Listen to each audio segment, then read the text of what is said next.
عندي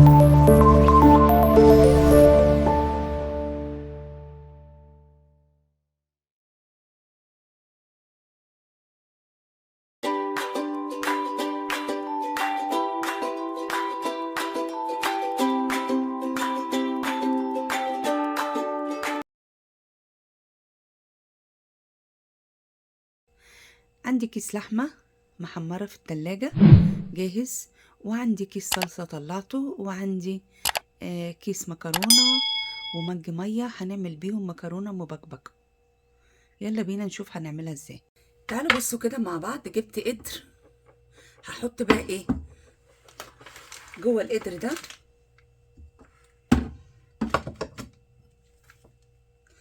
هحط فيه كيس الصلصة دي اول حاجة. حطينا كده كيس الصلصة، هنبدأ بقى ننزل اللحمة،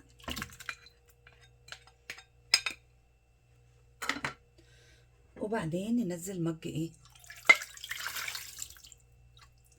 مج المية. هحطهم على النار يغلوا، وبعدين احط فيهم المكرونة.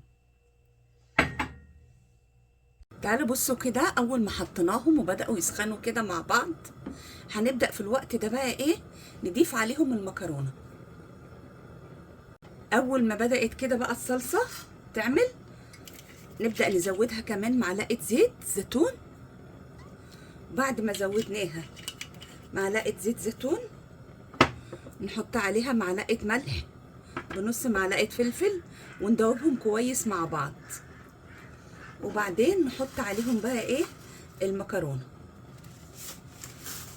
ونسيبها بقى لغاية ما تغلي كده وتستوي كلها، تخش جوه.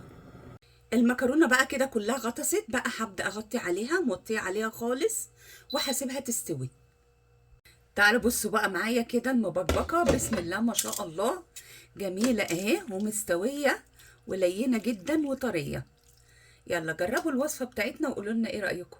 يلا تعالوا معايا كده شوفوا الشكل النهائي لطبق المكرونه بتاعتنا المبكبكه. ما ياخدش معاكي نص ساعه.